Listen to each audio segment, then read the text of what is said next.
حالانکہ افسوس کا دن تھا، لیکن مسلمان شہادت پہ خوشی منایا کرتے ہیں. لیکن افسوس کی بات یہ ہے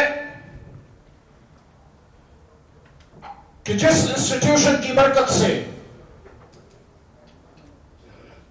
بہت سے لوگوں کا کردار ہے، ساتھ میں جاز الحق بھائی بھی بیٹھے ہیں، کسی ایک شخص کا کام نہیں ہے کہ مل کے ہم نے ایک لوہے کا مکہ مارا اور وقت کے فرعون کو نصف نابود کیا اور افغانستان کی دھرتی پہ سوویت یونین کا اختتام ہوا. اس کا یہ نام ملا کہ دارالعلوم حقانیہ میں مجاہدین کے سرخیل کو اپنے خون میں نہلا دیا گیا. میں حاضر ہوا، میرے ساتھ میرے بڑے بھائی ان دنوں میں شہریار خان افریدی بھی وزیر داخلہ تھے، وہ تشریف لائے. میں سمجھتا ہوں کہ ہمیں بھی اس کی جامع انویسٹیگیشن اس وقت کرنی چاہیے تھی، نہ ہو سکا اس وقت. لیکن یہ تو ہم نے نہیں سوچا تھا کہ مولانا عبدالحق رحمہ اللہ نے جو ایک عظیم درسگاہ بنائی ہے وہ انہی کے بچوں کے خون سے نہلا دی جائے گی. لیکن آپ نے یاد تازہ کر دی حسینی کردار کی.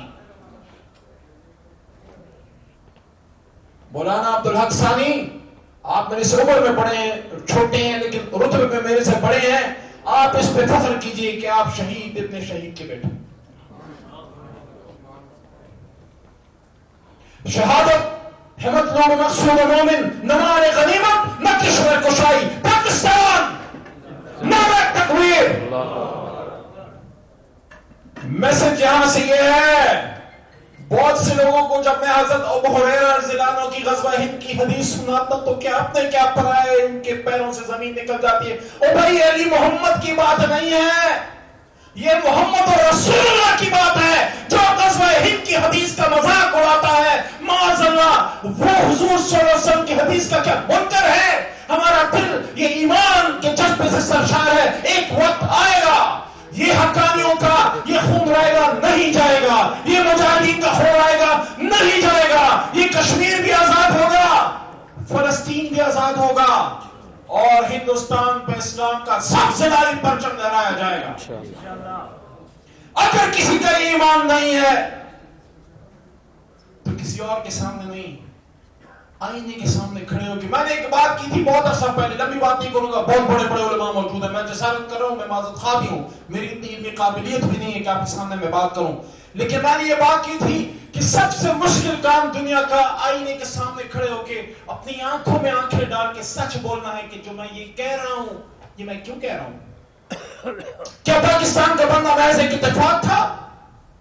آج عبداللہ صاحب گفتگو فرما رہے ہیں آپ کے والد کا میں معترف ہوں. کیوں؟ کیونکہ میں ہر اس آدمی کا معترف ہوں جو محمد رسول اللہ صلی اللہ علیہ وسلم کا غلام ہے. لیکن یہ میں آپ بتا دوں میں بین سطور بات کر رہا ہوں. جو امت مسلمہ سے کھڑا ہو کے بین اسلامزم کی بات کرے گا، یا ختم نبوت پہ سٹینڈ لے گا، یا پھانسی چڑھا دیا جائے گا، یا دار چڑھا دیا جائے گا، یا جن کی کال کوٹری میں ڈال دیا جائے گا، میرا اس پہ پکا یقین ہے کہ اگر یہ آدمی جس کا نام عمران خان ہے وہ امریکہ میں جا کے حرمت رسول صلی اللہ علیہ وسلم کی بات نہ کرتا یا اسرائیل کے خلاف سٹینڈ نہ لیتا، وہ آج بھی شاید اقتدار میں ہوتا. خدا جتنے اسلام پرست ہیں، جتنے اسلام پسند ہیں، آپس کی صفیں سیدھی کیجئے. ہم میں سے جو پیچھے رہ گیا ہے اس کو پکڑ کے ساتھ کھڑا کیجئے. آج ہندوستان کے خلاف اگر مضبوط ہم نے جواب دینا ہے تو 2/3 اکثریت کا نمائندہ عمران خان بھی یہاں ہونا چاہیے. میں کوئی سیاسی بات نہیں کر رہا. اگر امت کی اتفاق کی ضرورت ہے، میں سمجھتا ہوں آج میاں نواز شریف صاحب کو بھی برمرا مضبوط بات کرنی چاہیے. اگر جیل کی کال کوٹڑی سے عمران خان برمرا مودی کو للکار سکتا ہے، اس نے وزیر اعظم کی کرسی پہ بیٹھ کے للکارا، میں میاں صاحب سے توقع رکھتا ہوں. ہم میں سے کوئی کم یا زیادہ مسلمان یا کم یا زیادہ پاکستانی نہیں ہے، لیکن آج آواز آنی چاہیے. اگر 18 سے آواز آ رہی ہے ہندوستان کے خلاف تو لندن سے بھی آواز آنی چاہیے. میں آخر میں پھر یہ کہنا چاہتا ہوں، میں ہندوستان کو کہنا چاہتا ہوں، تمہارا جو سپاہی لڑتا ہے نا، موت سے بچنے کی تمنا کرتا ہے. میرا جب پاکستانی میدان میں اترتا ہے، چاہے وردی میں ہے یا چاہے سر پہ پگڑی ہو، چاہے سفید لباس میں ہو، یا چاہے پاک فوج یا پولیس کی وردی میں ہو، وہ ایک کی تمنا لے کے اترتا ہے جو سید الشہداء حضرت امیر حمزہ رضی اللہ عنہ کی تمنا تھی، جو حسنین کریمین کے والد محترم فاتح خیبر کی تمنا تھی، جو سعد بن ابی وقاص کی تمنا تھی، جو آج بھی ہمارے مجاہدین کی تمنا ہے۔ اب وہ کیا ہے کہ شہادت ہے مطلوب مقصود مومن، نہ مال غنیمت نہ کشور کشائی۔ اس شعر کے ساتھ اجازت چاہوں گا۔ عبدالحق ثانی صاحب چھوٹے بھائی آپ ہیں، لیکن آپ ایک بہت بڑی انسٹیٹیوشن کے جو صرف علمی درسگاہ نہیں ہے، اس سے وے آف لائف، اور میں سمجھتا ہوں یہ انگریزی میں نے بات کی ہے وہ بھی سمجھ آ گئی ہوگی جو سات سمندر پار بیٹھے ہیں، سات سمندر پار بیٹھے ہیں۔ اگر یہ تاریخ میں لکھا جاتا تھا کہ Afghanistan is the graveyard of great powers, that would not have been possible without Darul Uloom Haqqaniya. I salute you and I am standing with you not as only a member of Pakistan طریقے سے but as a Pakistani and a Musliman. جزاک اللہ جزاک اللہ۔ تو ان اشعار کے ساتھ اجازت۔ توحید کی امانت سینوں میں ہے ہمارے، توحید کی امانت سینوں میں ہے ہمارے، آسان نہیں مٹانا نام و نشان ہمارا۔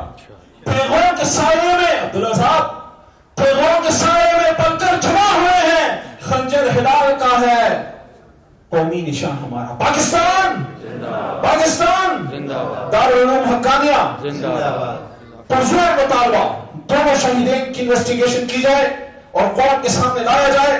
ہماری پاورفل انسٹیٹیوشنز ہیں، پاکستان کی جو آرمی ہے دنیا کی تگڑی آرمی ہے، انٹر سروسز کے بہت زیادہ ریسورسز ہیں۔ ہم پاکستان کی انتظامیہ سے، پاکستان کی حکومت سے، اپنی پاک فوج سے اور ISI اور تمام انویسٹیگیشن کے اداروں سے ہم یہ درخواست کرتے ہیں، پرزور مطالبہ کرتے ہیں کہ مولانا حامد الحق صاحب اور ان کے والد محترم بڑے مولانا صاحب سمیع الحق صاحب ان کی شہادت کی انویسٹیگیشن کی جائے۔